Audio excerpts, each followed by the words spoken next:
Pada saat peserta didik melakukan kegiatan praktek pembelajaran PJOK materi sepak bola, Pak Guru Heri menyampaikan kepada peserta didik, "Bagus, mata kamu tidak terpejam pada saat menyundul bola itu.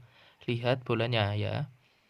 Dapatkah lututmu lebih ditekuk lagi supaya loncatanmu lebih tinggi? Sundulanmu sudah bagus. Coba arahkan ke sasaran yang lebih jauh."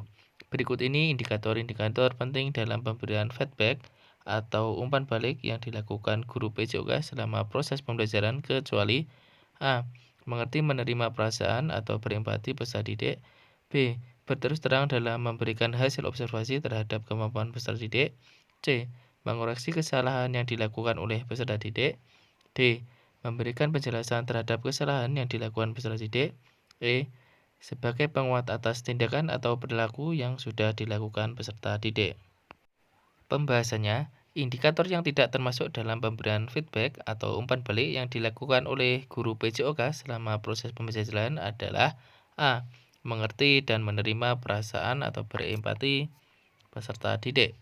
Meskipun empati adalah kualitas penting dalam mengajar, dalam konteks pemberian umpan balik selama proses pembelajaran, fokusnya lebih kepada aspek teknis seperti mengoreksi kesalahan, memberikan hasil observasi, dan menguatkan tindakan atau perilaku yang dilakukan peserta didik. Empati lebih terkait dengan pendekatan interpersonal guru terhadap siswa, bukan indikator spesifik dalam pemberian umpan balik. Jadi jawaban yang benar adalah A. Mengerti dan menerima perasaan atau berempati peserta didik. Soal selanjutnya, guru PJOK yang menerapkan strategi pembelajaran kooperatif pada dasarnya berupaya memenuhi kebutuhan peserta didik dan mengakui perbedaan kemampuan individu mereka, serta peduli untuk meningkatkan keterampilan sosial dan efektif peserta didik.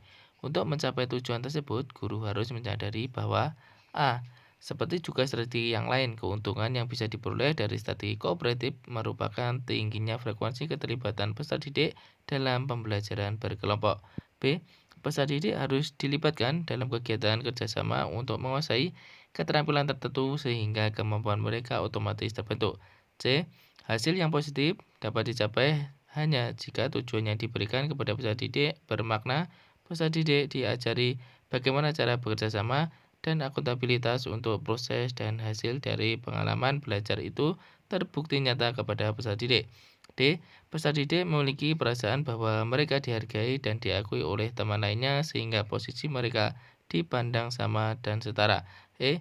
Guru harus lebih banyak turut mengendalikan jalannya kerjasama kelompok peserta didik dan langsung mengarahkan tentang produk apa yang dapat dihasilkan.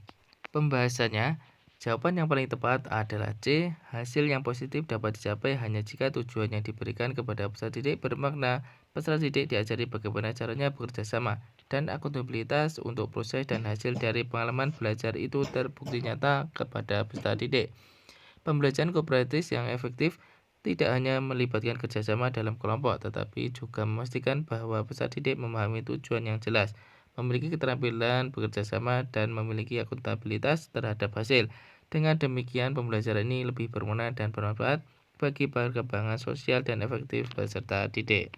Soal selanjutnya, strategi instruksional yang harus dikuasai oleh guru adalah pengembangan konten dengan tujuan agar peserta dapat meningkatkan penguasaan mereka terhadap tugas gerak yang sedang dipelajari.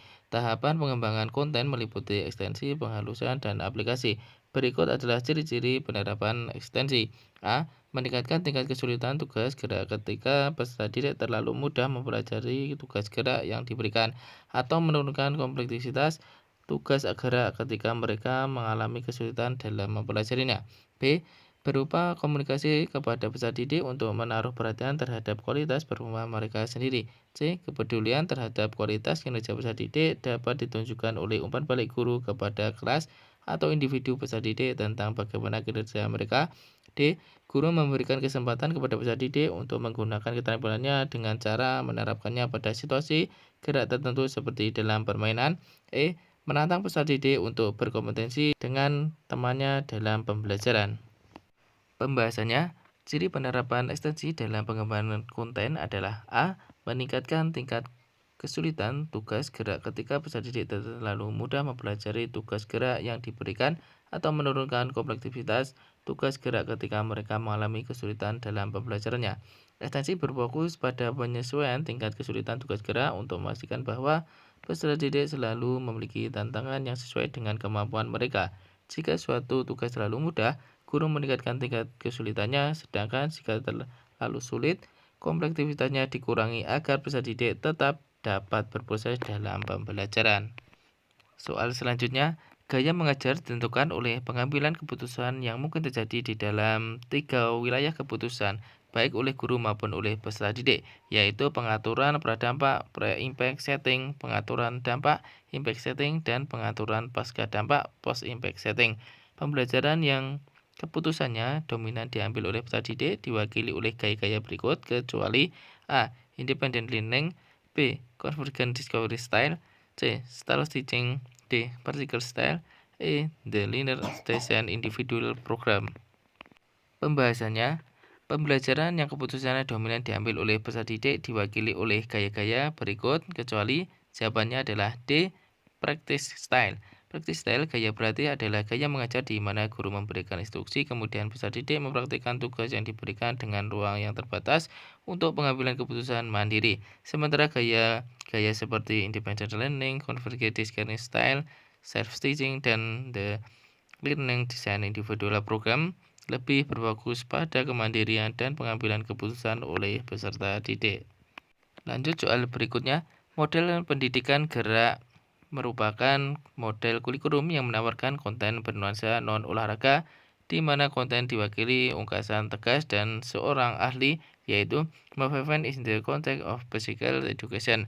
Ungkapan tersebut mengandung makna seperti di bawah ini kecuali A. Peserta didik dapat menyatukan pendaharaan gerak dari kerangka pembelajaran gerak secara menyeluruh.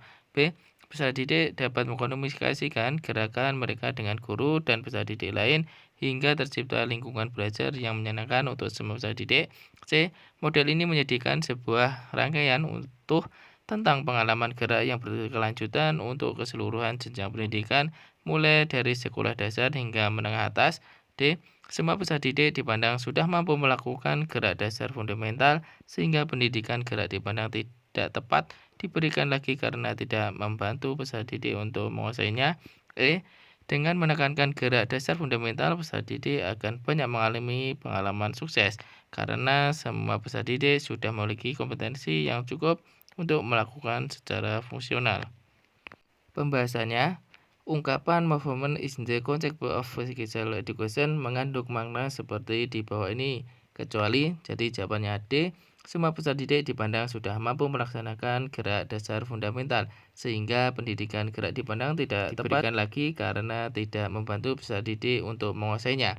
Pernyataan ini tidak sesuai dengan filosofi pendidikan gerak, karena pendidikan gerak justru bertujuan untuk mengembangkan keterampilan gerak fundamental pada semua peserta didik, termasuk mereka yang mungkin belum menguasainya.